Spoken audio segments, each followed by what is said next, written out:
Betty Karnette, former senator and assembly member. And I would like to thank Kiesel, Young and Logan for offering their facilities and underwriting this evening's event. Thank you. As you know, this event raises important funds to preserve the historical collections that we hold. And I encourage you to support the organization even further by becoming a member. There are little membership envelopes around, so I hope that you will think about that. I'd also like to acknowledge our board members who are here tonight. And if you could please stand. Roxanne Patmore,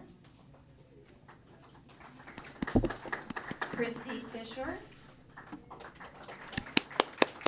Kay Briegel, Melanie Wirtz, Karen Harper, Oh, there she is. Joan Van Houten. I don't know if Tim Friedan is here. I don't think he is. Mary Hines couldn't make it tonight. Craig Hendricks, I don't believe is here. Evan Browdy is on a plane on his way here and sends us his love. And Kim Killingsworth didn't make it. But we do have some special guests to acknowledge tonight. Ginny Baxter, where are you, Ginny? There. Long Beach Community College trustee. Doug Drummond, past president of the Historical Society and current Harbor Commissioner. Rich Dines, current Harbor Commissioner, Board of Long Beach. Former City Council member Renee Simon. Thank you, Renee.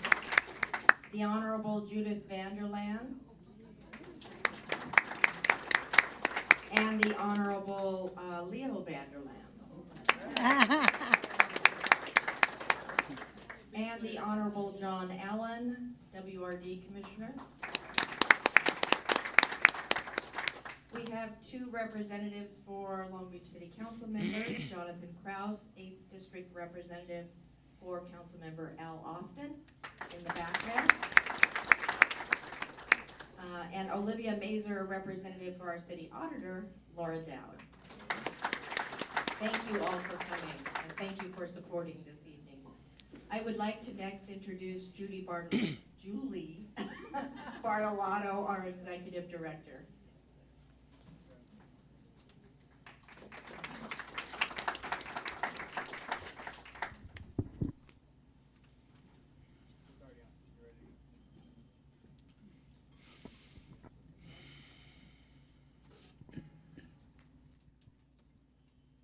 This event follows in the footsteps of our 2009 Mayor's Oral History series.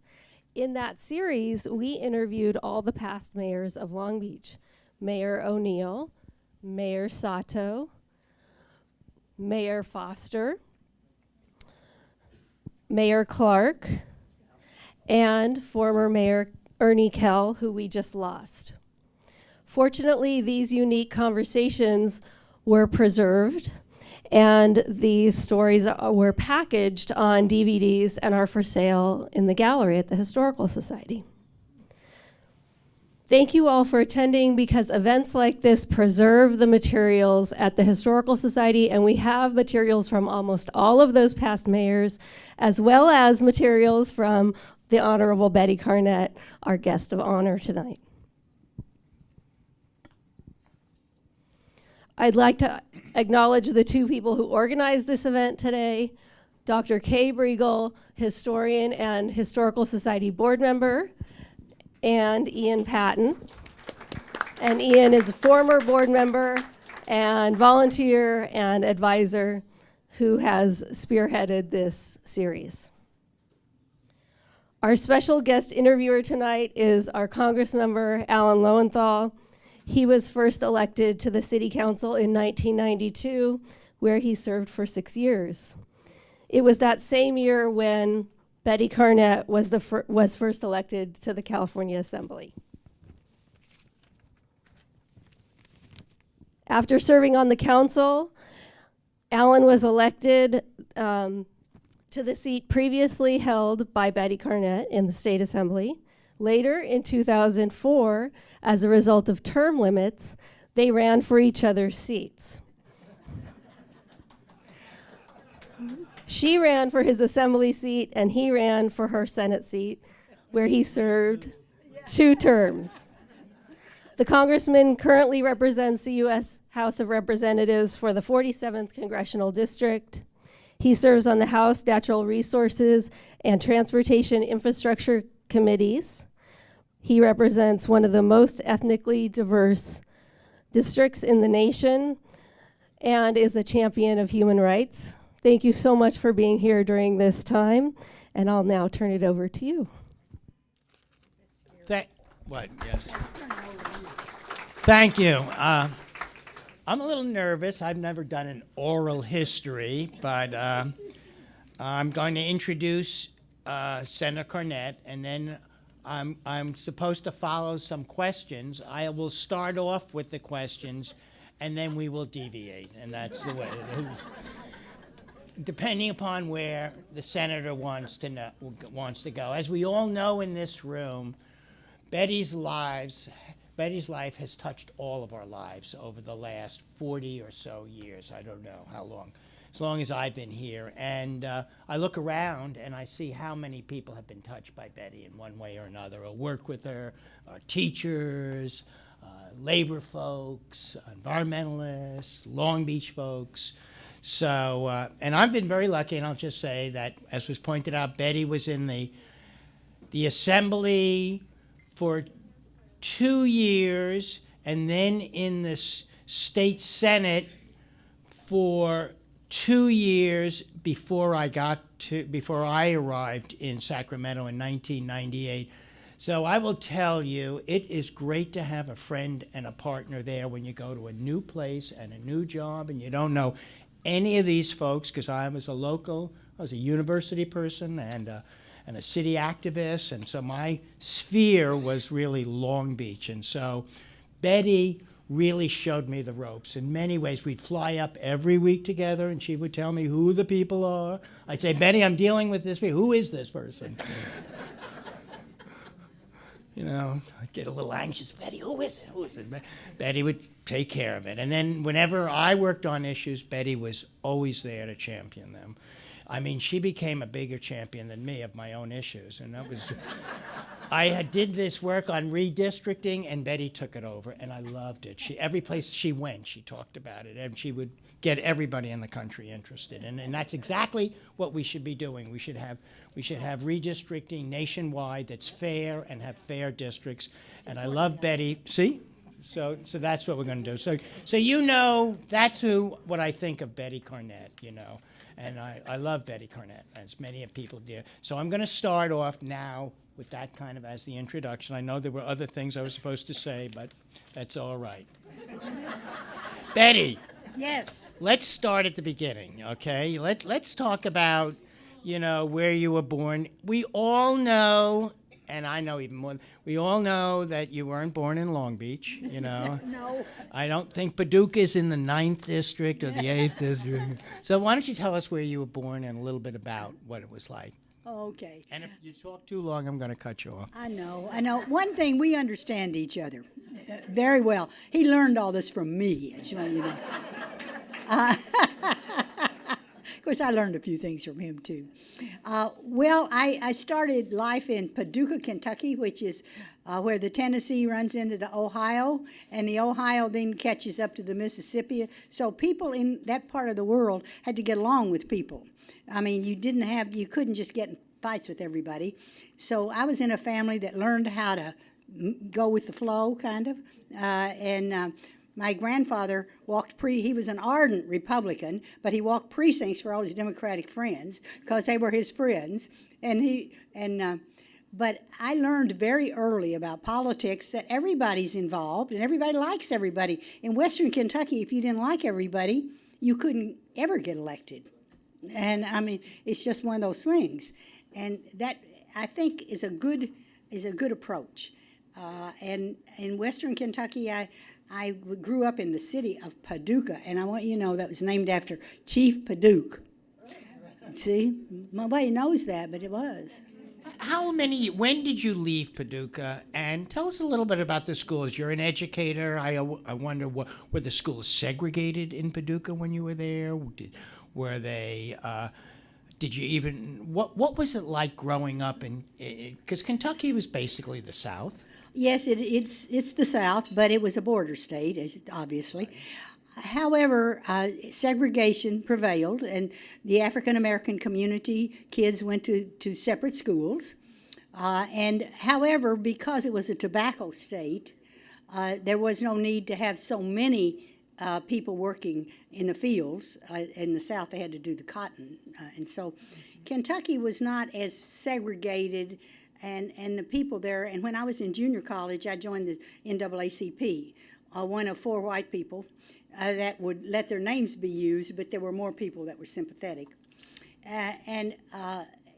Actually, segregation was, we were in college, I was very much involved in that movement. And in high school, I grew up in Paducah, which is right on the river, and then the World War II came along, and we moved to the country, which means that you moved out where the highways were. But everybody still went to town, and those of you who are from the Midwest know what I mean. So actually, in the 5th grade, I went to Heath, and because the school was not all that big, it went from the 1st grade to the 12th. There was no kindergarten, and there was one class for each grade, and everybody knew everybody. And I was always president of the class, not because I could preside, but because nobody else wanted to do it. So you were a politician or an elected official, even as you went through public school, ran for class president. Nobody else wanted it, I have to tell you. So then you went to community college in Paducah? Yes, in Paducah Junior College. And that's where you said you joined the NAACP. Yes, so that's when you began to, is that when you began to think about other kinds of issues? Well, I had some very liberal friends. Okay.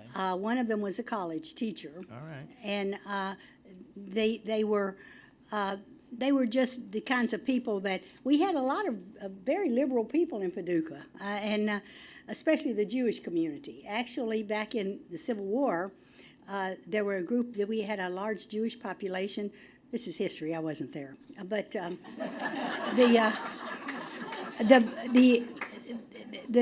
one of the people in the parties wanted to kind of make the Jews move around and disperse. And the Gentiles in Paducah said, "No way are you kicking out our Jews. We're keeping them. And they're going to stay here." And they saved Paducah during the Big Depression. I mean, it saved the junior college that I attended. There was a Jewish family, well, several Jewish families. And Paducah was a very understanding city, really. And when I went to the junior college, I had to, my uncle paid the tuition, and it was a lot. It was $75 for the first year. And then I had to worry about other times. And the main reason that I went to Chicago was because I ran out of money, and I couldn't go to Western Kentucky more than one semester. I didn't have any money. So now you're thinking about where you're going to go to school, or you've completed the community college or the junior college, and so then you thought about Western Kentucky going to school, but you didn't have any money, so you said, "I'm heading out to Chicago to make some money." Because my good friend Nell Louise Schmaus, who was very, very liberal, she had her father had died, and she'd inherited money, so she moved to Chicago, and she said, "Come up and live with me." So I did, and I got a job, of course. This was right after, this was in the 50s, and there were a lot of jobs in Chicago. And that's where I met my handsome husband. So tell us, how did you meet Richard? Well, we were in something called Dianetics. I wasn't too involved. I thought it was kind of silly, but he was interested, and he was in optometry school, And he would go to the meetings, and I thought, man, that is one good-looking guy. I had another guy, and he was okay. He was from Iowa, but he wasn't as interesting as the one So from. you had your eyes out checking it out. Oh, you better believe it. all I was right, always okay. looking out. It's important if you're going to be political. You got to know who will vote for you. I think you were looking for more than votes, but that's a whole other issue. We'll get back to that later on. So then you met Richard. He was the star of Dianetics. You just went along to see Richard and, whether you could run for president in that group. Right. Well, Dianetics was supposed to save the world, and my husband wanted to save the world, like all you guys. You really want to do good things, and I was real impressed with his desire. I knew he couldn't do it, but I was really impressed. So we ended up getting married and going across the country and all that. Okay, tell us about that transition. So you then get married in Chicago, and then where do you come to? Well, my good friend, Nell, the one that I had moved up to before, who had taught community college, she's a very, very, very smart woman and very liberal. She had married one of the people that was in Dianetics, and a chemist, and they had moved to Long Beach. So she said, come to Long Beach. So we did. We came to Long Beach, and we lived with her for a while, and then got an apartment, and then we... Okay, so now you're in Long Beach. Mm-hmm. Was your daughter born in Long Beach? Yes. All right. Yes. Mm-hmm. And tell us how you got into teaching, and where did that take you? Well, once I worked out on Terminal Island, and I worked at different places. I really enjoyed working at Terminal Island. I met a lot of people that drove trucks and things. What did you do at Terminal Island? I worked in an office as a sort of an accountant. I worked with numbers, and All right. and I was pretty good with numbers. All right. And anyway, I decided I wanted to go back to school and get my degree. All right. And in good old Long Beach, in good old California, do you realize it only costs $6 a unit? Can you imagine? Some of you probably know that. And so it took me 4 years to do my 2 years that I needed, but I enjoyed every minute of it, and I worked full time. And while I was working on Terminal Island, the people who owned the company that actually they drilled oil wells. That's what they did, and everybody was so supportive. Everybody just liked everybody, and so the people with they all encouraged me, and the two men who owned the company helped me with some of the classes I couldn't quite figure out. So, and I finally got a degree. So finally, now you're proud as can be. You have your degree. How did we end up how did we get to LA Unified School District? And how did you become a political activist and a labor leader? Well, I was always in politics. I mean, it's just a natural in Kentucky. In Western Kentucky, everybody who was anybody talked politics. But as far as my husband and I were really on the same page in politics. His Jewish family had been very liberal in New York, and I found out right away that his thinking was similar to mine about liberal ideas. So I kind of, these people helped me out a lot at Collada Materials. That was the name of the company. Any of you ever heard of Collada Materials? Well, they drilled. It was oil drilling, and and when I graduated, I was interviewed to work in Long Beach. But at that time, the Navy was very busy here. And they were getting all these young women in particular who came out to be with their husbands, and they could hire them cheaper than they could hire me because I wasn't about to work for what they were offering. And I had a lot of units because of all these classes I Now we take. know why you became a labor leader. You better believe it. Besides, I was a labor leader from the cradle. That's But, right, she was. Uh, But I'm kind of interested about how you began your teaching career and what that was like, and how you got so involved in the development of UTLA. Well, actually, I was a leader.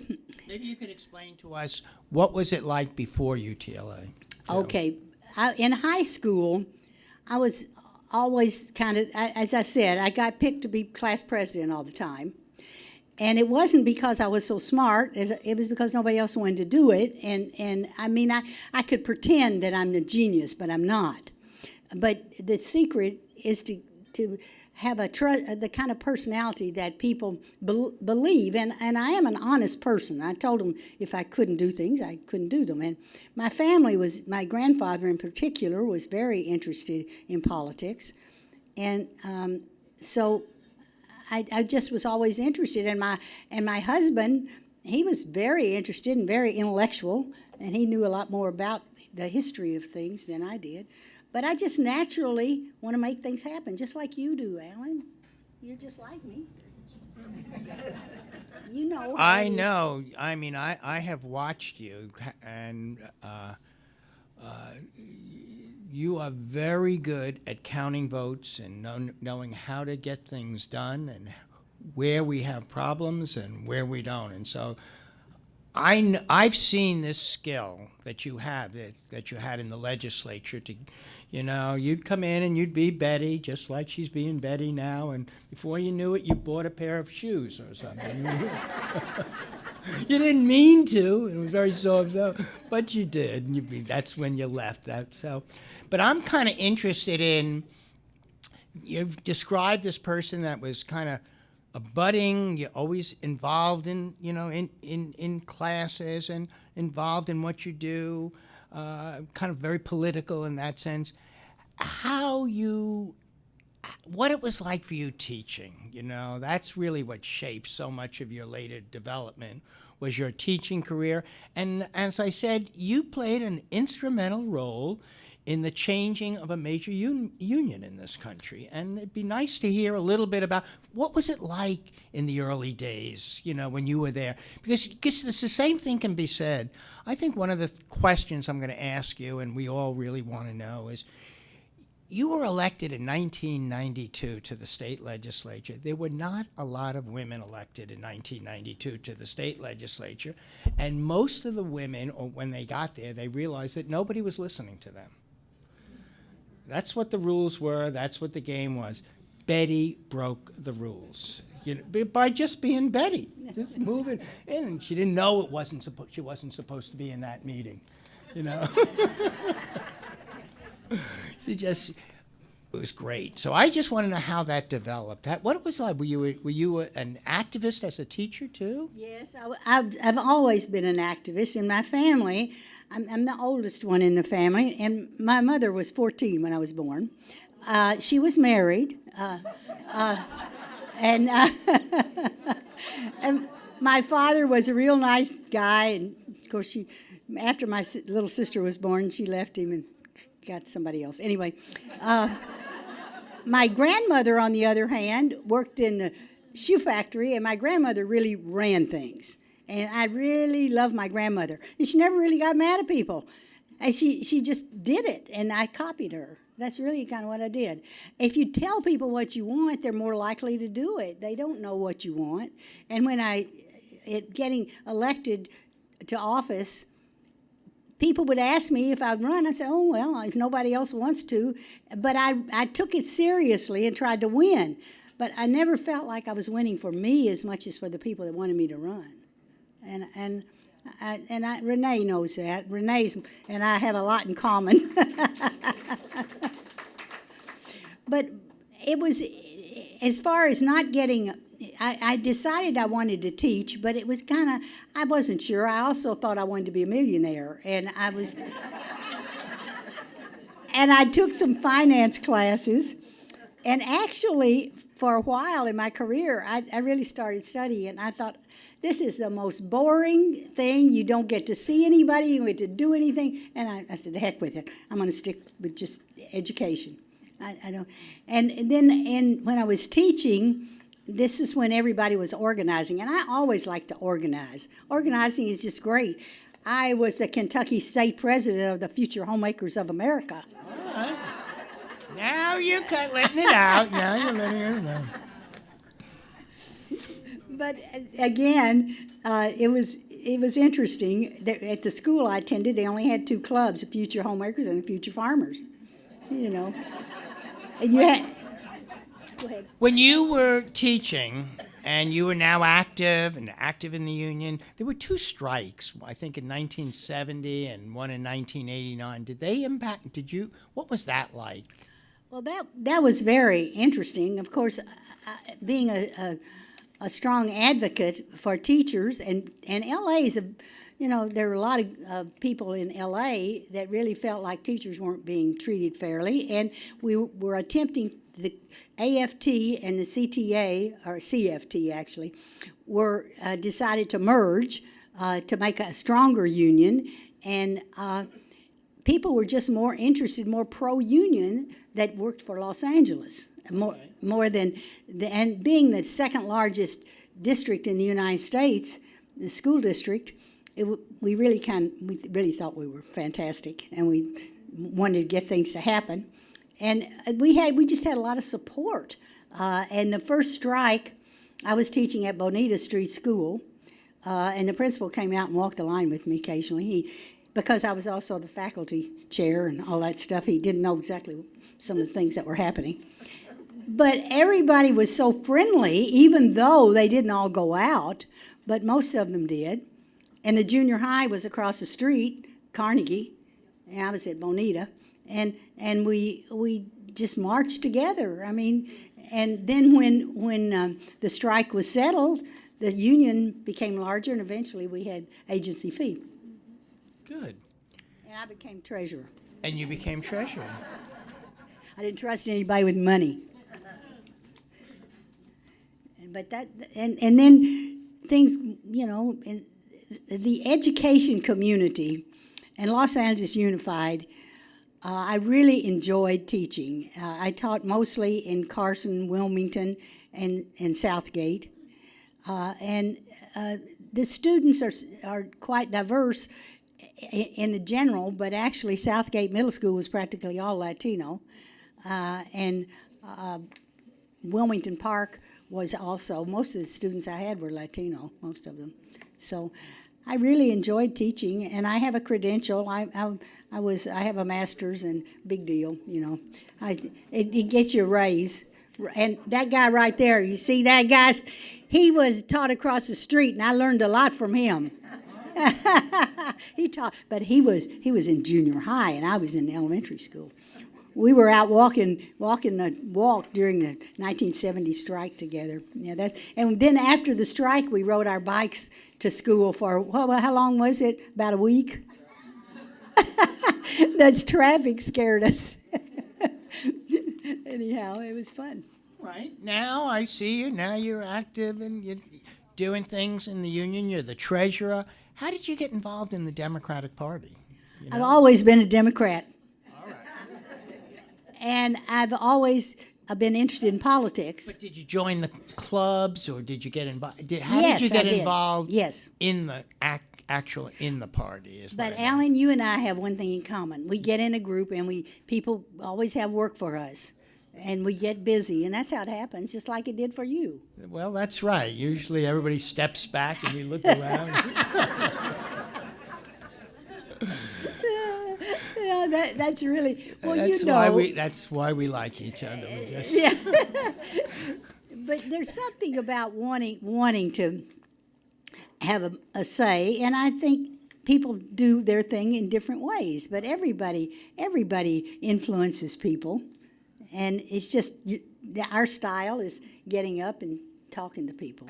I guess what I'm leading to is your first election, 1992. How you were in what involvement, what groups were you involved? How did you make that leap from being a teacher, organizer, activist, family,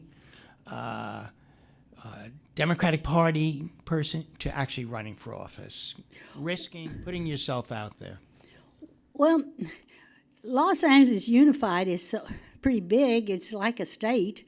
You gotta, and You had the backing of I the had state the- of Los Angeles. that was very important. I'm sure you did. You came in, very what you're saying important. is you had a constituency, the teaching and the 54th, which it was at that time. I don't think No, I it's think called it the 50th. Was it 54 or 52? Who remembers? Well, I remember it was the 54th because I. Fourth, the okay, 54th, okay. yes, and the 54th is strong. It's San Pedro, Long Beach, Palos Verdes Peninsula. Lots of teachers, lots of folks, lots of very educationally oriented. A good district for an educator to run in because you get a lot of support. People want you to do a lot of things as an educator. Right. So here you are, you're running. Tell me about that.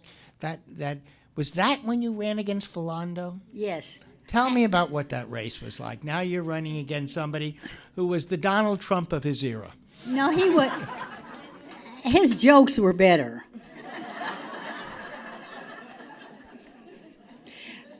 Actually, Philando and I got to be good friends later on. But he didn't make too many friends, and I was real friendly with everybody. I think actually being open and friendly to people is a lot of political people don't understand that. You don't expect everybody to agree with you, but you should be considerate enough to listen to their ideas, and sometime you change your mind. I mean, a lot of times I've gone against things that the party was for because I knew people in the district it didn't fit, and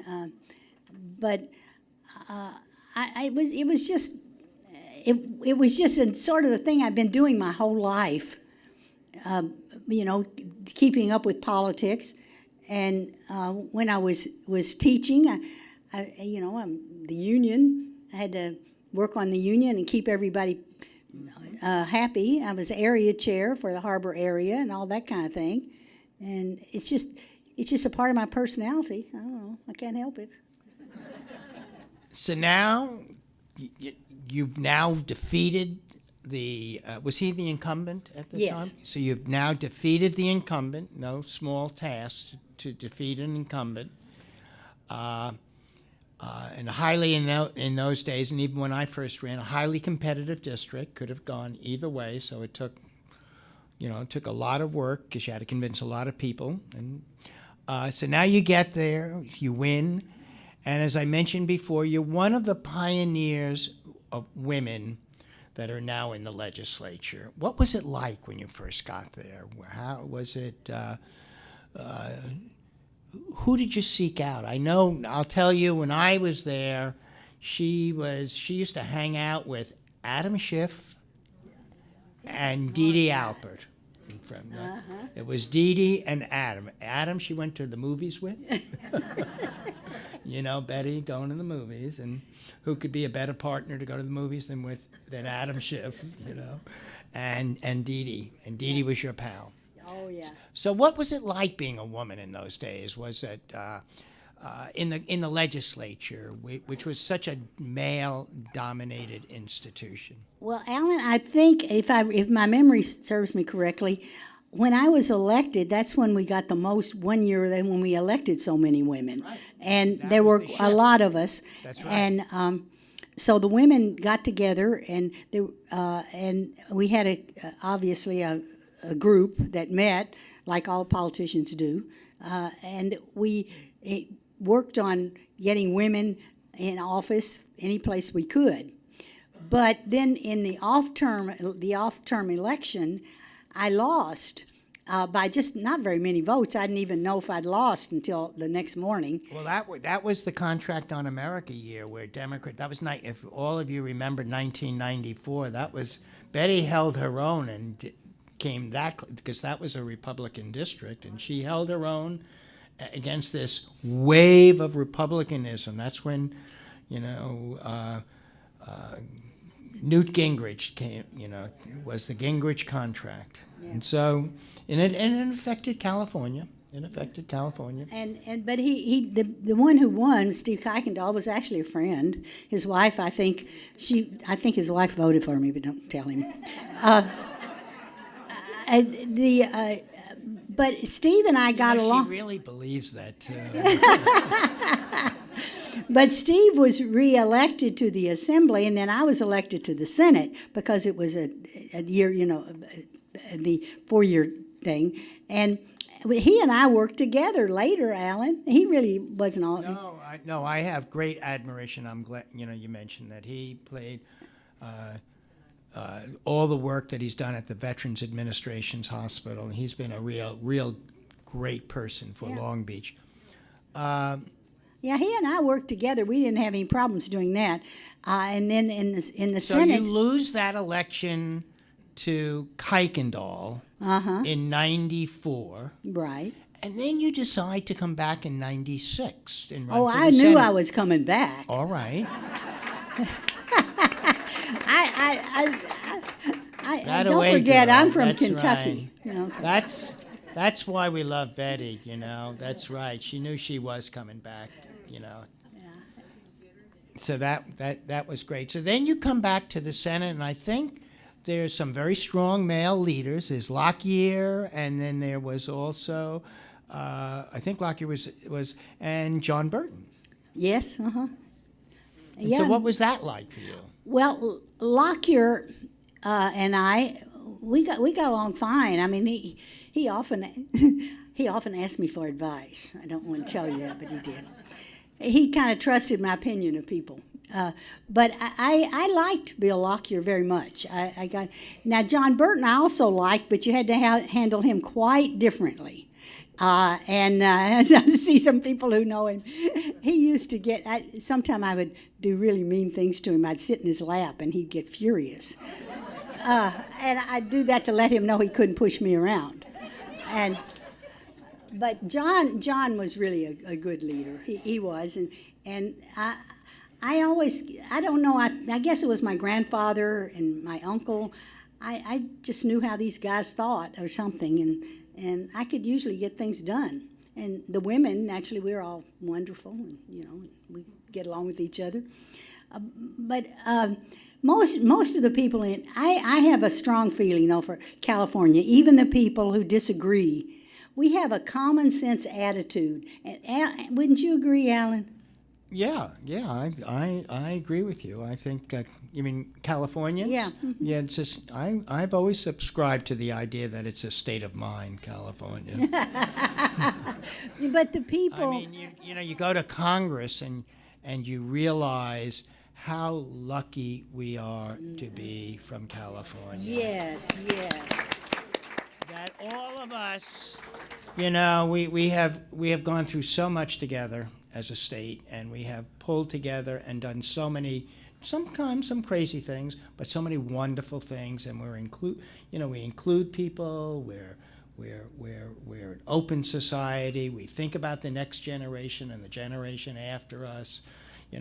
They build in sometimes people get uptight because we go too slow about certain things, but I cannot tell you how lucky we all are to come from California and to be in California. But we used to have when I first went to the legislature, Julie Bornstein and I shared an apartment. That's right. And we'd have dinners, and we'd always invite Democrats and Republicans and men and women. That's when we had enough women to get enough to the table to have half sometime. But we really enjoyed each other's company. And when you look, if you look, and this is what I used to tell the kids who would come up, the students, if you look at the votes in California, there are so many votes that are unanimous. that the Republicans and the Democrats all support. And we forget about that. And we also find that both the Democrats and the Republicans, the geography may affect their vote more than their party. I mean, a farmer's not going to vote like somebody from downtown LA. And so California is a wonderful state. And we are so lucky to be here. And if any of you want to run for office, you should. I mean, with term limits, why shouldn't you run? Although I don't know, I'm glad that since I mentioned term limits, you know, we now can only be in the state legislature for 12 years. Now, the U.S. Congress, of course, you can be there till you're 100, right?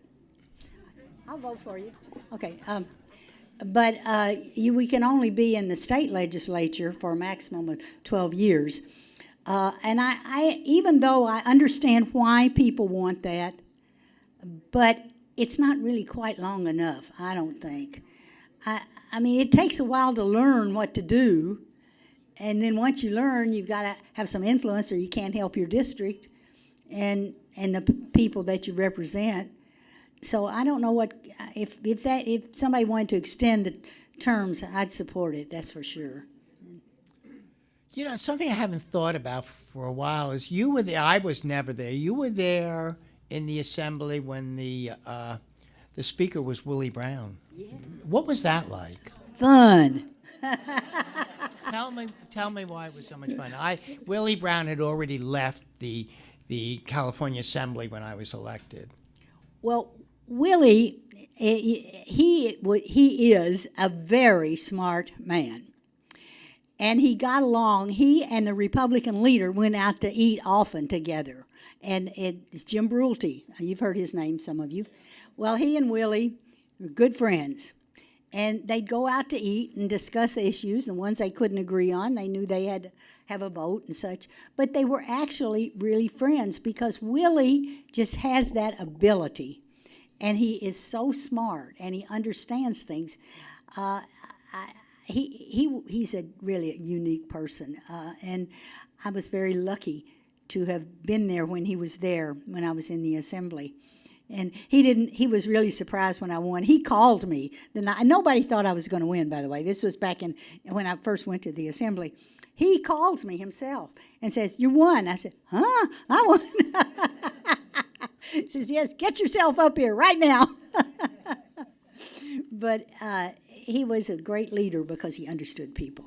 And I think if there's anything that when I see these guys and women, all the different people, the people who talk on television that are in leadership positions, if I feel like they would listen to me, I'm much more inclined to support them. And I think that we're usually right in that. It's like if you trust your emotions, I think there's nothing wrong with that. And we really ought to look for that. And although I'm a Democrat and a strong Democrat, I have lots of Republican friends, and Republicans and Democrats often vote together, and we mustn't forget that. And say living in Kentucky, you had to see everybody's point of view. Of course, the guy there now I'm kind of disturbed about, but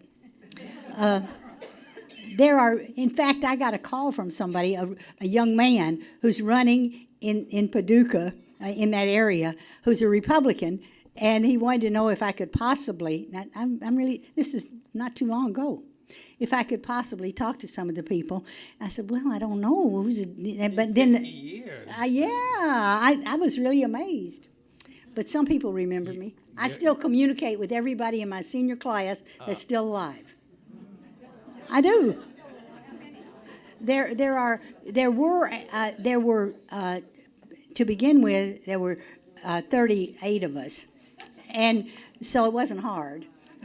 And now I lost one of my best friends. Now I think there are about 15, which isn't bad. Oh, wow.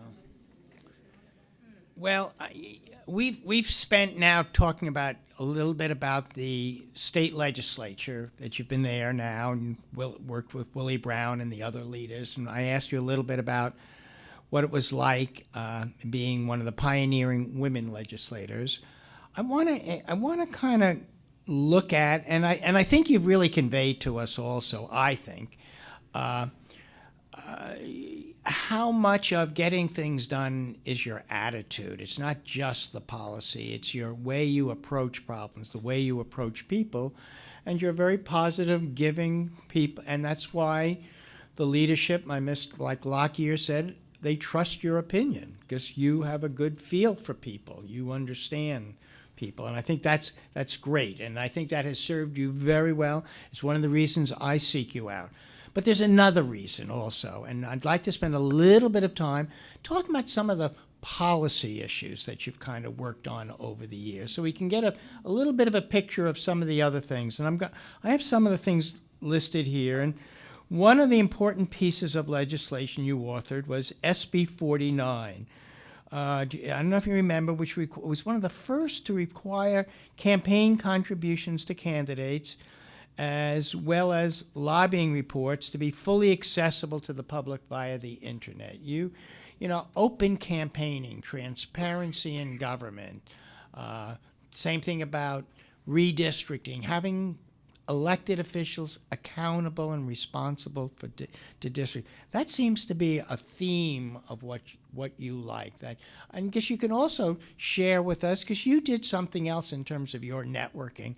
Not only were you a really good legislator for California, but why don't you share with us all your work with the national, what is it, the NCSL, National Council of State Legislators? Yeah, They all met together, and you represented us at those meetings. You were there every year talking. So maybe you could tell a little bit about that. Why you felt transparency and openness, and you did all that work for NCSL. Why was that part of who you were? Well, when I was teaching, I was also a member of various groups, and I went to conventions, went to national conventions, and met people from everywhere. But I just feel like if you know people, you'll find out you have more in common than you think, and that labels really you don't always know what they mean to the person that you're labeling, and you don't know what other people feel. And my family always tried to get along with people, and I think some families feel like you're supposed to get along with people if you possibly can. And if you can manage to like tough teachers, you like them anyway. I mean, you still work with their strengths. And I think that political people who really try to understand why their message is not getting across, maybe they should try to get the message that people are trying to give them. And it doesn't mean you have to agree with them, but I really think we need to listen. And a lot of people don't want to be bothered with politics, and I understand that too. Just like when I was always elected president, and I didn't even care about it, that's because nobody else wanted to do it. Well, the same thing is true. Alan and I, we are wonderful, but, there are people that might be better if we got to know them, but we're kind of, yeah, but we don't want to admit it, yeah. We just hope they don't live in the 47th congressional district. Now, but live in the 46th or the 48th. But see, now this is a perfect example, though, of why politics doesn't get down to the real. This is a real issue. Your neighbor may be at the opposite party. They may do a lot of things, but you can get along with them. You can find things you have in common, and that's how you get things done. And that's why the United States of America has done pretty well. And, of course, not having too many parties that are recognized helps, having like poor old Europe with all those parties. But I think people just need to work at understanding why people are like they are. That doesn't mean agreeing with them, but I think the more we understand, and I guess that's a teacher talking, and we're both teachers, so that's probably. But I think any of you could be in office. If you really wanted to study it and look at it, and you can't be afraid, but you're not afraid of your family, so why do you have to be afraid of those legislators, They're not, and some of them, they're big faker. I won't get into anything, but there's some of them you just kind of ignore and make fun of.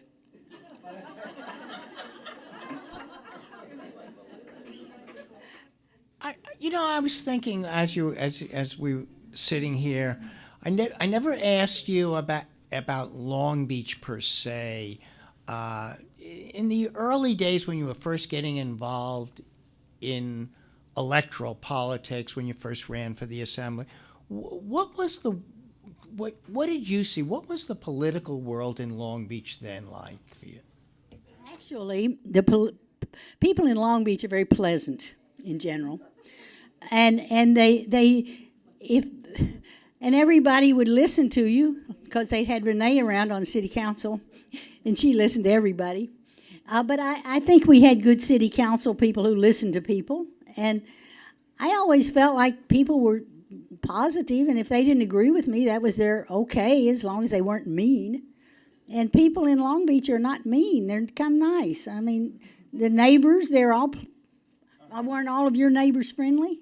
Huh? Weren't all of your neighbors always pretty friendly? Yeah. I think that has a lot to do with it. I think just being pleasant human beings has a lot to do with getting things done. And everything is not, quote, political. People may think it is, but it's not.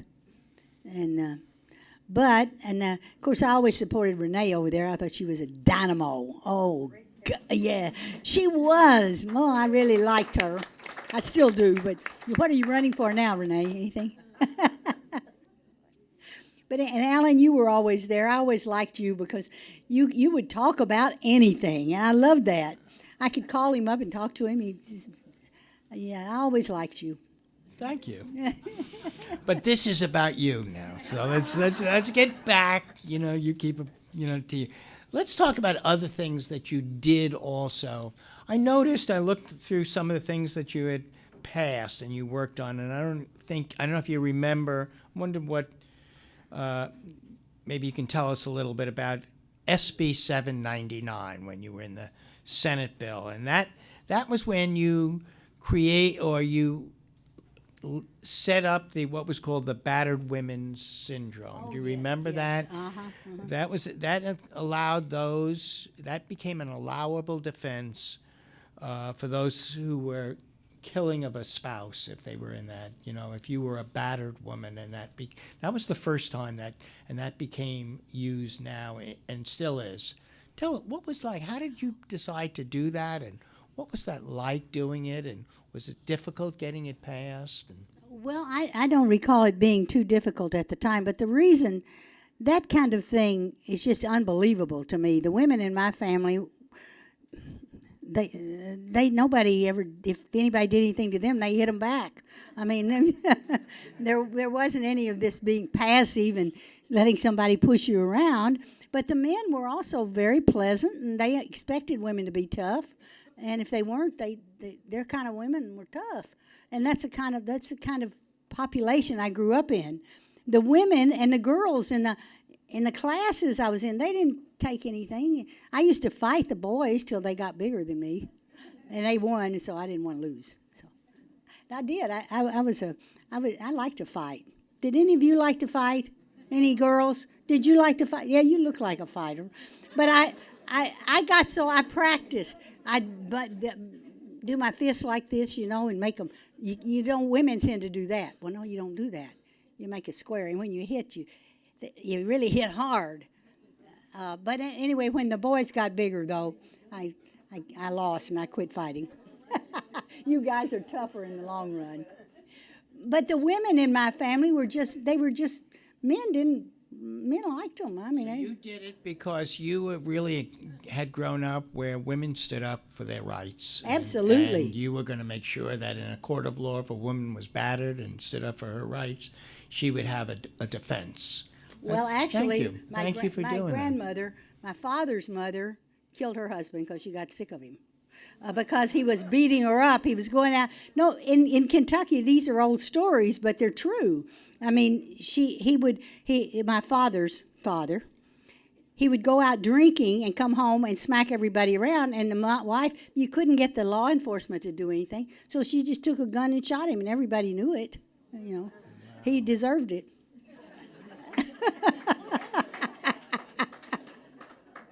I didn't know we were going to get to this level, but we're here, everybody. Well, I'll bet everybody has something in their background.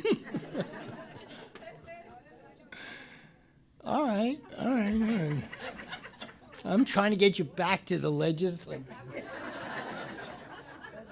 But Alan, the most important thing, and Yes, what? you have it, and it's your understanding of people like me and all of us out I here. love you, Betty. And I love you too, and that's because we speak this sort of the same language. We try to tell our real feelings, but actually, I think it's really not hard to be a legislator if you like the mechanics. If you don't like the mechanics, you've got to pick people like us who like the mechanics. But I wish people understood that politics is just like a family. Somebody's going to, some families are pleasant and some aren't.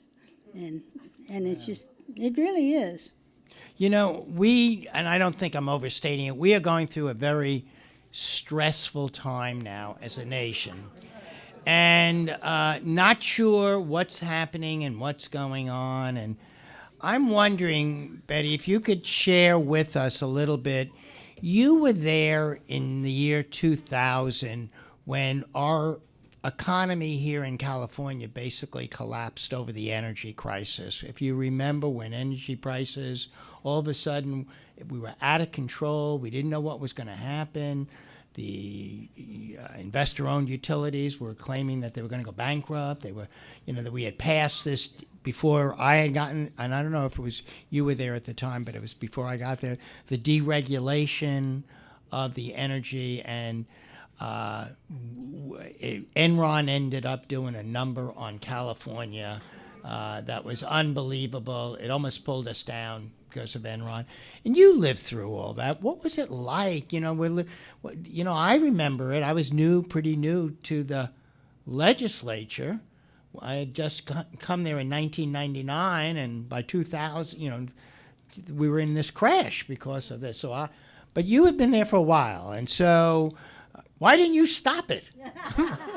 Well, I tried by joining by joining this national group. No, there was a group though that California legislators in the Senate, a national group of state legislators of both parties, and we had meetings during the times when we weren't in session, and I really learned a lot. And California really worked hard to influence other state legislators who influence their federal ones. And I think that kind of, I wish we were doing it now. I think it would be good, maybe they are, but if the states would communicate with each other, and that's what we really did in California in our meetings with people, and we had a lot of good leaders from the North and the South, and they could be Republicans and Democrats. It didn't really matter. And I just think there ought to be more emphasis on trying to understand why people think like they do. But I don't know exactly if people have hatred in their personality or something. I don't know what to do about that. I mean, maybe that's where you. I don't know. I don't know what to do when they hate. What do you think? I mean, some of these haters that we had, that I hear on. If as a teacher, don't you want to explain to them why it's like it is? But they wouldn't listen if you did. Well, if you're saying you don't, not only do you not understand people have hatred in there and how difficult it is to deal with them, and that's true. There are, as a psychologist, I can just say there are certain kinds of people that are just very, very, very difficult to deal with, and that's one of the group. The other one is psychopaths. People who are narcissistic and psychopathic are also very difficult to deal with. Now let's go on. Well, see, this is why we need people like you so badly. If I had a problem like that, I'd call you. Tell me, when you were there in the legislature, you did not come from local government, and yet you represented two major local governments, both LA when you were in the Assembly and Senate, and the Port of LA and the Port of Long Beach, and tremendous changes. How did that influence you, and what was your relationship with both ports and the city? And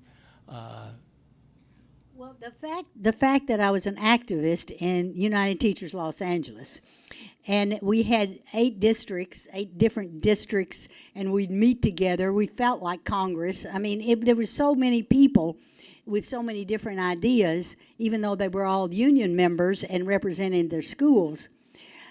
That really helped me understand what legislators have to look at. I was fortunate to have been a teacher for Los Angeles and active in the teachers' organizations. I was really lucky. So it's really when it comes to because I had been active in the UTLA, and it's just a big political group, I kind of knew what to expect when I got to the legislature. And the legislature and the ports, so many of those things are not partisan, so it's regional. So you don't have to worry so much about the partisan aspects. And ports, I don't know, I just fell into that. I really like that. And I got to travel a lot too, not at your expense. At the company's expenses, they paid for us. But people who represent this area, the ports, really are very, very, very important. And being a teacher and transportation, I was also transportation chair one year. And if you're from Southern California or any part of California, well, you did all that, Alan. You know, we can't help it. We're just important. all right. It's very important. I used to call him up to get, I'd listen to him tell me things, and anyway, I always listen to him, though. What other kinds, maybe I'm kind of finish it up, so you were active in government reform, you were very active in women's issues, the battered women's syndrome, you worked on local support between, the ports issues. Were there other things that, you remember now fondly or maybe with a humorous or some other issues that struck you while you were in the legislature, over the years that either you wished you had worked more on or you worked a lot on and like to tell everybody about it? Anything that you want to talk about that? Well, I think if you're in California, you're a very lucky person, because almost everybody in the California legislature I found were interesting. I mean, and they want to do things, and our attitude in California is one of adventure and trying to find out things. Also, no matter what you're interested in, Sheila Kuehl, I served with Sheila Kuehl. Man, that was something. You go out to eat and you can learn a lot, just sitting down listening. But we are so fortunate in California, and we're so fortunate. He's not talking about himself, but the very fact that the bill where we can't go around jumping in and out of our districts. Yes. And I wish this is something I think if you have any friends around the country, the bill that Alan introduced, so we can't draw our districts any way we want, like a gerrymandering, and that if we did not have gerrymandering, I really believe this country would be very different. And Alan, I think if there's anything that really, if there's anything we could do, we could get you to be the leader of the national movement and to do that, because those are the. Betty will have sign-up cards for all of you later on. So they'll be coming. But we really, I agree, and that's what I mean by, I had done it, and Betty was so passionate, and that's all of this is just teamwork. One person may have their name on it, but it's really all the people that work and get things done, And I think we know, everybody in this room knows that Betty is a great team worker because she'll do everything from, all the dirty jobs to the fancy jobs to the important jobs to the not important jobs. Everything she does, and that's part of your charm. Well, it's good common But I didn't ask a sense, too. question. I have to go. Now I have to go. I want to know your relationships and what you thought. You served with a number of governors. You served with Pete Wilson, and then, remember, and then Prop 187, You served, and that was right around the time when you were running for re-election, when they were doing all. You were with Gray Davis, and you were with Arnold Schwarzenegger. So, huh? What a group. So tell us what it was like for you working with these governors, and anything stand out, or you have any interesting stories that you can share with us. Betty's stories with the governor. Well, Arnie and I got along quite well. He was fun to talk to, and he always liked to smoke. So we'd have to, but we couldn't smoke in the buildings, so we'd have to have our little get-togethers. It wasn't just, it was several, and he had these gatherings, and people would come who wanted to. But actually, he's a very entertaining person and pleasant to be around. Willie, of course, Willie Brown was delightful. Let's see, who else was I there with? Gray Davis. Gray. It was okay. He was all right. His jokes weren't as good as some of the others, but it was all right. I actually, frankly, politicians are friendly, and governors, if you smile at them, they'll smile back. And you really, if you want something done, one of the secrets, and Alan I think would agree with me here, don't have to be the star all the time. Because if you can get somebody who needs something and there's a bill that you want to get passed, one of the reasons so many things I wanted to get passed, my name's, they might be on it as a co-author or something, but I'm not the major person. You get it, you don't have to be the star all the time, because there are a lot of other people who want to be stars. And if you want to get things done, then the idea is to help people do something so that they want to do. So politicians who help each other really get more done. And I never did care if my name was number 1 or number 2 or on the tail end. I didn't really care. I just wanted to get things done for Long Beach and for the other areas, San Pedro and everything. And he's like that too. He won't tell you that, but he is. And he wants to get good things done. That's why I always liked him so much. When he was on the city council, all of you remember when he was on the city council? Yeah, his hair wasn't as white as it is now, though. It was different. Actually, when I was teaching in Cal State, it was even much more different than that. But that's another world. We're not going back there. Tell us about your retirement now. We've talked a lot about the legislature. You've now kind of come back from Sacramento. I know you're busy. I know you're working with California Advisory Commission on special education. I know on nonprofit boards. But what is it like being back home now? Do you miss it? Yes. All right. Actually, it's sometimes difficult. Alan Tolkoff back there knows me. He's my neighbor. He knows how difficult it is. I call him up every once in a while and just talk to him and give him a hard time because I don't have anybody else to call up. It's difficult for all of us when we leave a job that we've been in. And the legislature, I don't quite know how I fit in. One nice thing about Alan going on to the Congress, at least you're still working in the political arena, and I want to help people, but I don't want to get in there and all the people supported me, then I've got to pick one of them against another one. I don't want to do that. So I don't really have a good answer. I am not very good at writing books, so unless you want to help me write a book. And then I actually am kind of in a quandary right now. I don't know what I want to do. I can't very well substitute teach, and I can go to my WANA meetings, my Joan back there, Joan and my friends there, they run the area I live in, and they're very good at it. They don't need me telling them what to do. I just go support them. But it's kind of hard, and as you get older, you want to get other people to do things, but I don't know. You got any suggestions, call me.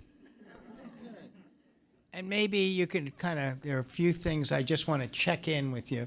I've been told that the Yellow Rose of Texas is the theme song. Is that your theme song, the Yellow Rose of Texas? But I'm not from Texas. But who sang the Yellow Rose? Did you sing the Yellow Rose of Texas? No. No, that's what Janelle No. said that it was. Yeah. But what is you? What if it's not the Yellow Rose? What it is that you are Long Beach's #1 fan of murder mysteries? Yes. And maybe I love murder mysteries. I really do. And you're always engrossed reading another murder mystery. Mm-hmm. Are there some that stand out? What attracts you? Patterson is very good. James Patterson. How many of you have read James Patterson? See, he has written so many books, and one of the things he does, he always gets another author, so he doesn't really do all the work. But he's good. He really gets good stories, and he also, the chapters aren't too long, and he always has the end of the chapter makes you want to go to the next chapter. And I think he's marvelous. I would really like to meet him. That's one person I would really like to meet, and I think we ought to write murder mysteries, but I just can't sit down and do it. I'm sorry. We're coming to the close of the formal part of tonight. We're going to open it up for discussion and questions.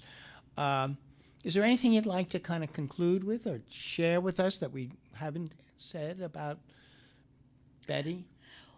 Well, it's not about me, but I think we need to be more interested in government in the sense of kind of caring who is running things and trying to understand how to do things. But the leaders have to lead, and sometimes that's hard.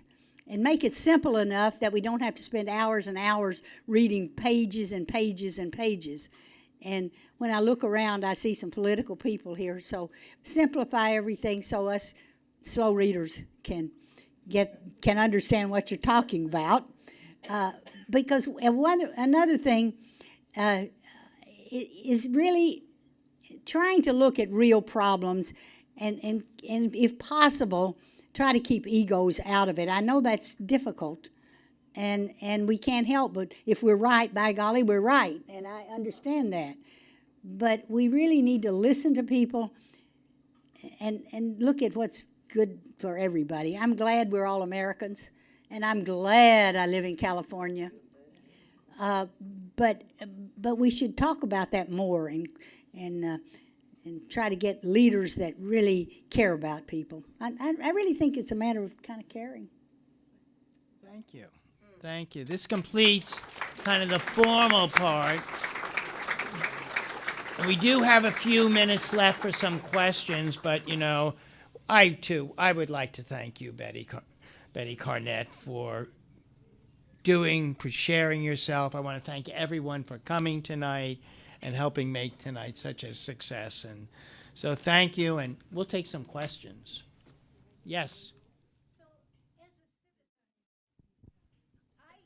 I feel when we elect representatives to go, as a citizen, when we elect representatives to go to Sacramento or to Congress, and then we see a ballot filled with propositions, I feel that our representatives in Sacramento are letting us down because we elect you to make decisions, and you should know more than we citizens who can be influenced by ads and things like that. Comments? Well, I happen to agree with you on that, but if it's California kind of has a history of the public having a say and being able to do that. A lot of states don't do it like we do. I don't have a real strong opinion, but I understand how you feel because I don't understand what half those things mean either. Well, yeah, I think I have a similar kind of response. This was the proposition was is now a little bit over 100 years now in California, and it was a result of and I forget the governor at the time, but it was a result of the tremendous influence that the railroads had over the state legislature. And so to kind of bypass this impact and give government back to the people, it then became to fight the large corporations and the railroads particularly. They engaged in the proposition. The problem is that now the large corporations own the propositional process and pay for it and go on. So you're right. What was once seen as a great democratic victory to allow the people to have more direct democracy has been distorted. And part of that distortion and why you see so much is the ability to buy votes and to put things on the ballot that you can do that through the signature process. You can pay to have that all done, and it just really is not really what the intent of the original law or the original idea, and it has to be rethink. So at one time it worked real well, but in the last 20 or so years it's just grown and grown and grown. And the way the legislatures try to deal with it is to get only to have propositions now on the November ballot. So you don't have propositions when there are a few voters in the June one. And so the November ballot is going to seem like a lot more propositions, but that's because you see nothing on the June ballot anymore. Well, in the last election, there were maybe 3 or 4 extremely wealthy people who paid for and put the major issues on the ballot. They're now in the cabinet. Yeah, thanks. My interest, Betty, is I'm very concerned about encouraging more young women to get involved in running for public office. And when I talk to young women, or I was at a thing at Cal State Long Beach recently, scholarship winners. And I was like, what are you going to do? And have you thought about a career in running for public office? What are you involved at all in ways that you can encourage more young women to be thinking realistically about a career in public life? Actually, I'm not, but I'm really glad you brought that up, because later I'm interested in getting more women to run. Yes, I think we definitely need more women. And maybe we can work out something. I don't have any brilliant ideas, but I do think seeing someone like you and like any of us that have been in office, and we need the woman's perspective on so many things. And I really would like to see that all over the United States. California's in better shape than some, but and Long Beach is in better shape than some. But I would, and all you women, you got to take responsibility for this. A lot of women don't want to do their part, and we have to encourage. In fact, and the only reason men appoint men is because they don't know any women that will do what they want, and of course, we won't. But I really do think there is something there about women getting more involved. You've just got to want to do it, women, and you got to convince the other women too. Yes. Yeah. I would love to hear more about your involvement and the depth of your involvement in Scientology, and if you did get pretty deep into it, how did you get out?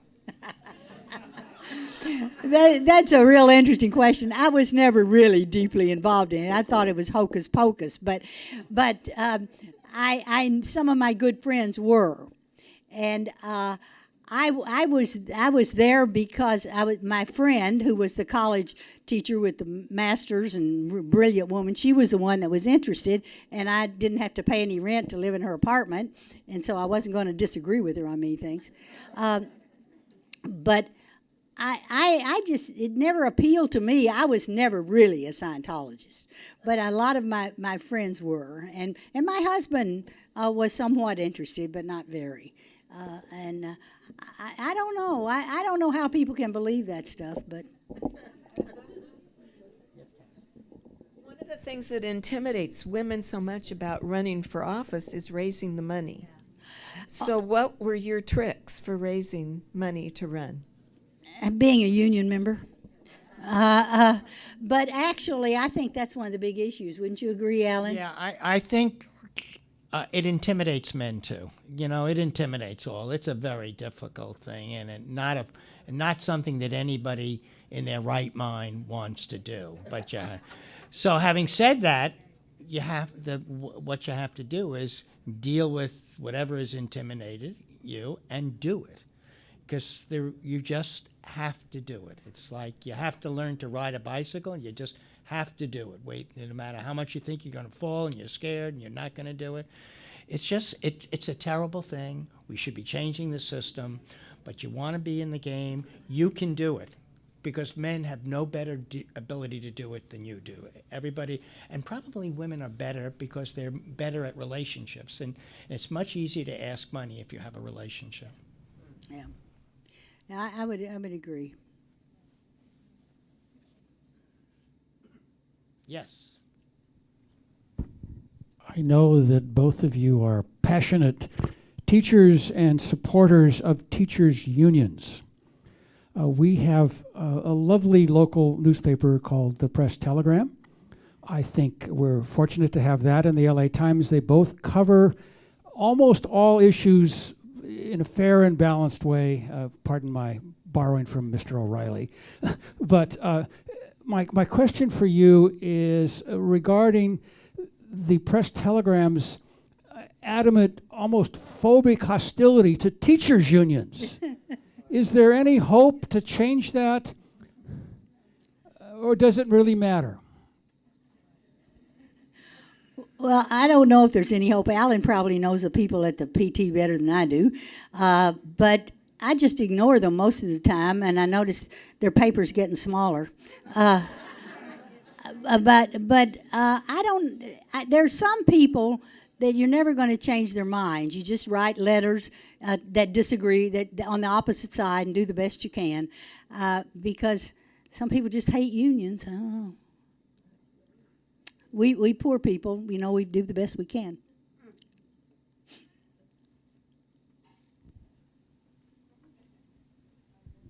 Hi, Betty, it's me. Oh yeah, my neighbor. That woman can run anything. Okay, I don't have a question for you, but I just want to tell you about Betty. I went to her first campaign kickoff at Elizabeth Moore's home. Did you get to meet her, Alan? Yes. She lived on Daisy, and Ray Grabinski hosted it. And I've known her since then. And Betty is retired now, but I'll tell you, she belongs to so many clubs and everything that she stays busy, so don't give her any more work than she has already. And we love her in Wrigley, and we want her to stay there.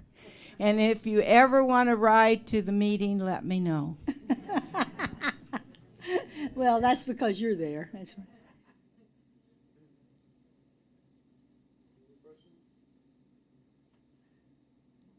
Well, I want to say this is a great group. I'm not, Alan, we are lucky people. You know that? And to think they all came to hear us, I'm really, I think it was you. No, I think it was, no, they knew that you were going to ask these scholarly questions. Well, I'd like to actually just ask one real quick to Betty. Oh, there we go. Okay. When you were running early on, Long Beach was, a real competitive place between Democrats and Republicans, and now it's real blue territory. I think we might have one little bit of Republican state Senate, but what do you think changed that? Was it, some people would say demographics. Do you think it was Republicans, what they did in this state, making a mistake, or what Democrats did right? What do you think? Great candidates from Long Beach. I agree. But I think it's kind of demographics too. People who moved here. And I don't know. As I say, I grew up in a state where part of my family were Republicans and part of them were Democrats. But But I have a lot of respect for strong Republicans as long as they vote with me. Well, Republicans vote for Democrats and Democrats vote for Republicans. Laws are not, actually laws, believe it or not, if you looked at the things that happen in Sacramento, and I'm sure Alan would agree, there are a lot of things that have nothing to do with party. Right. Lots and lots. Right. Has more to do with area and many other things. And she wants somebody back there.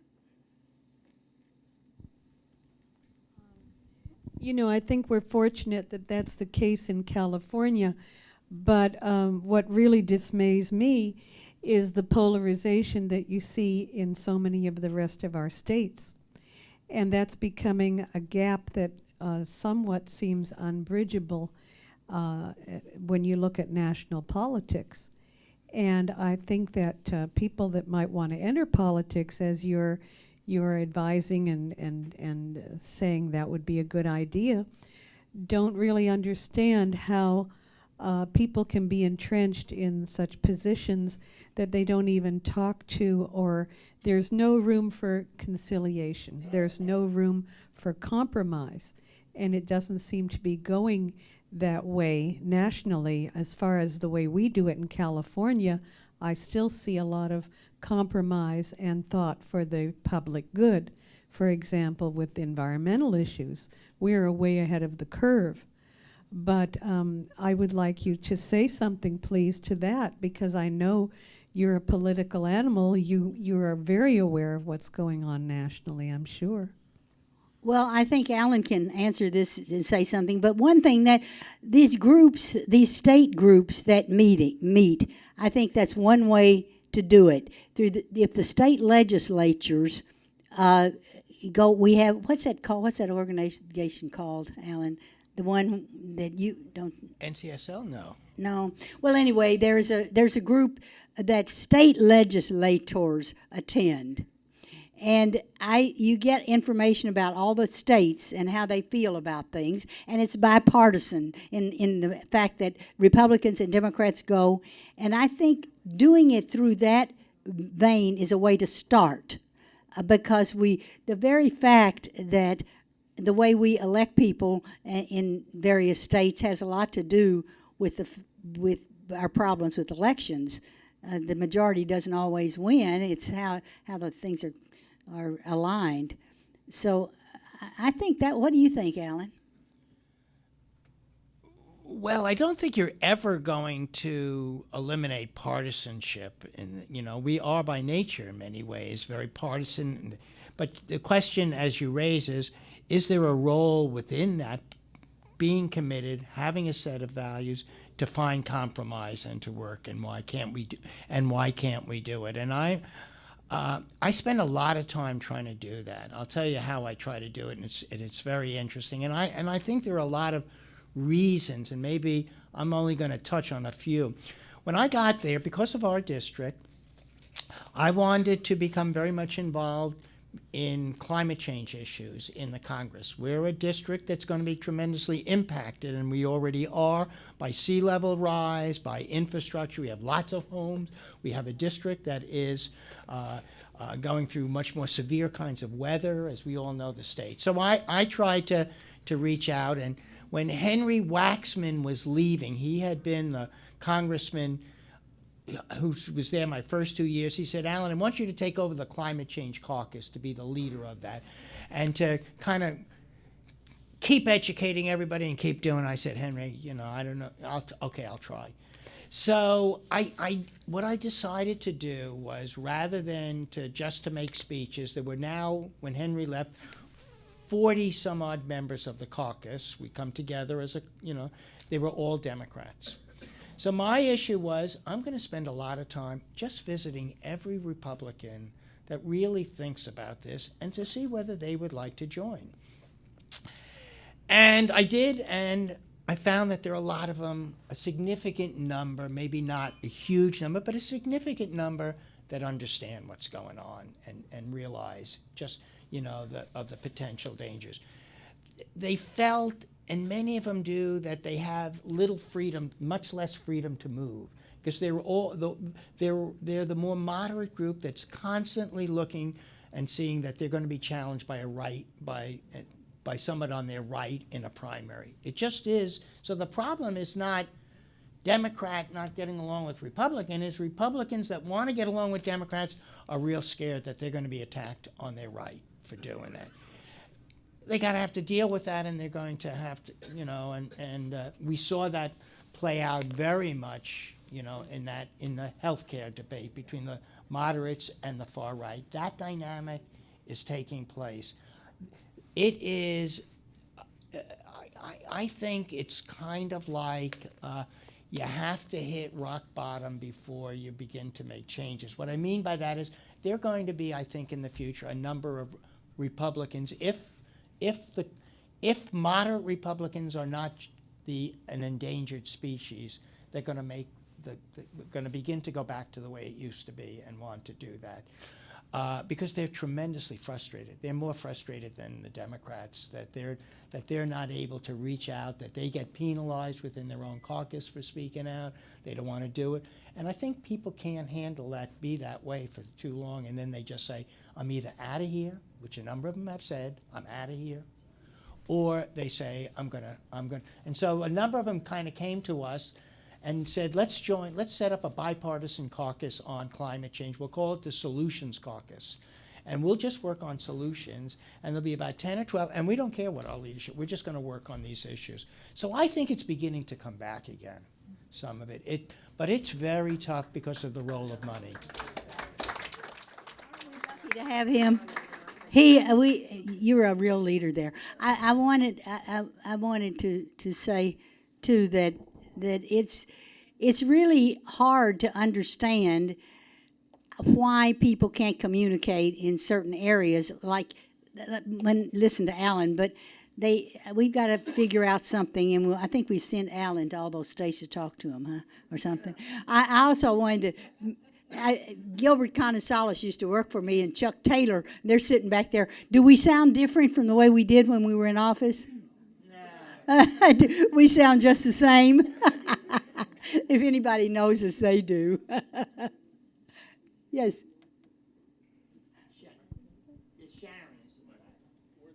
Can you hear me? Yes. Okay.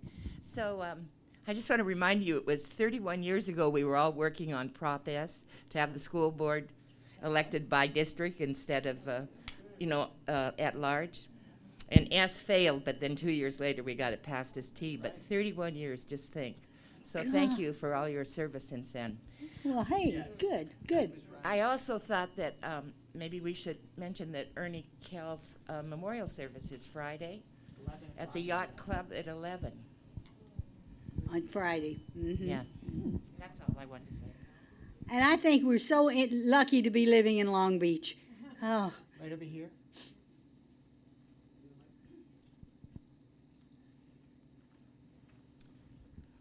I just want to say something that many of you may not know about Betty. I've been giving lectures on historical topics in the Long Beach community, and Betty is my most reliable student. She always shows up on time. She has a very inquisitive mind. And no matter what the topic, whether it's ancient Rome or the French Revolution, Betty will point out parallels with life in Paducah, Kentucky. So, something you may not know about her.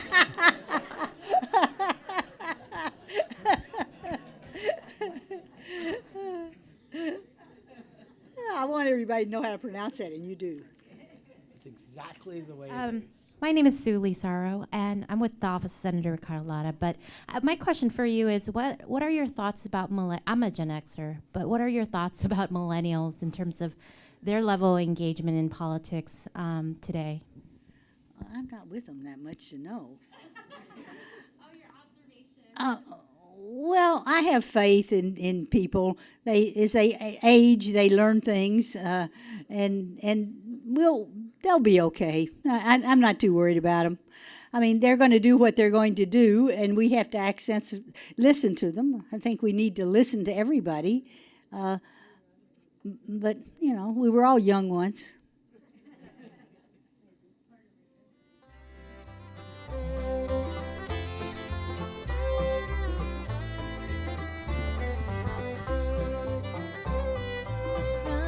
like to recognize a few folks who came in. Sue Lee Sarro from Ricardo Laura's office.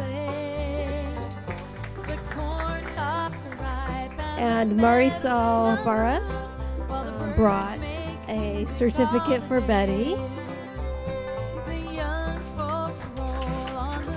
From Patrick Member O'Donnell, Patrick O'Donnell, the Assembly member for the 70th District.